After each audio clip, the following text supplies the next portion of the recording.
Maging negosyante ako basta porsigido at desidido ako.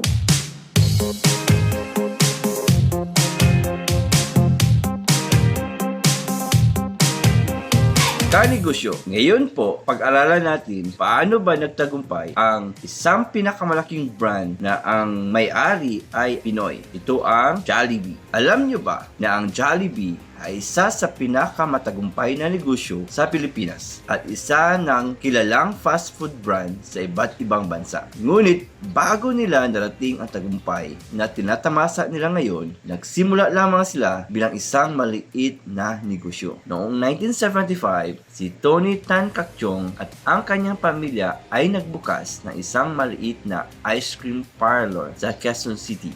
Alam niyo ba, sa simula, ice cream lamang ang kanilang ibinibenta. Ngunit napansin nila na mas maraming customer ang naghahanap ng mainit na pagkain tulad ng hamburger at sandwiches. Dahil dito, nagpasya sila na palawakin ang kanilang menu. Unti-unti, mas naging popular ang kanilang mga pagkain kaysa ice cream. Nakita ni Tony Tan Caktiong ang oportunidad at nagpasya siyang gawing fast food restaurant ang negosyo. Noong 1978, opisyal na isinilang ang Jollibee bilang isang fast food chain. Ang kanilang layunin ay magbigay ng masarap na pagkain na akma sa panlasang mga Pilipino at may abot kayang presyo. Isa sa pinakamalaking pagsubok ng Jollibee ay ang pumasok ang McDonald's sa Pilipinas noong 1981. Maraming tao ang nag-isip na matatalo ang Jollibee dahil mas malaki at mas kilala ang McDonald's sa buong mundo. Ngunit, sa halip na matakot, pinag-aralan ng Jollibee ang gusto ng mga Pilipino. Gumawa sila ng mga produktong swak sa lokal na panlasa tulad ng mas matamis na spaghetti, chicken joy, at iba pang pagkaing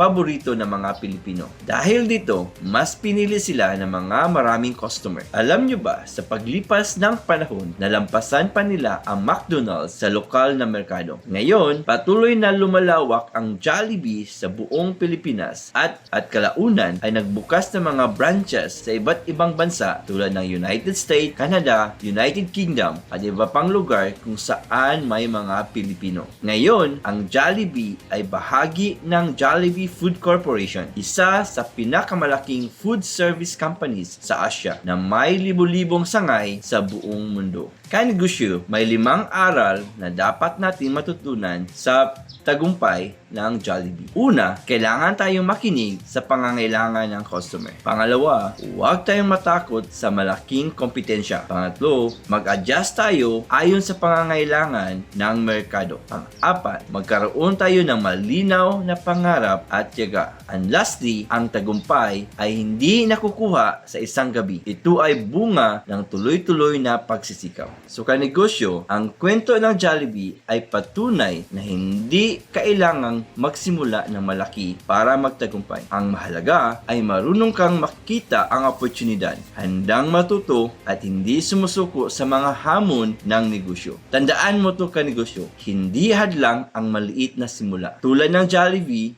ang tagumpay ay nagsisimula sa isang pangarap, tamang desisyon at walang sawang pagtiyatsaga.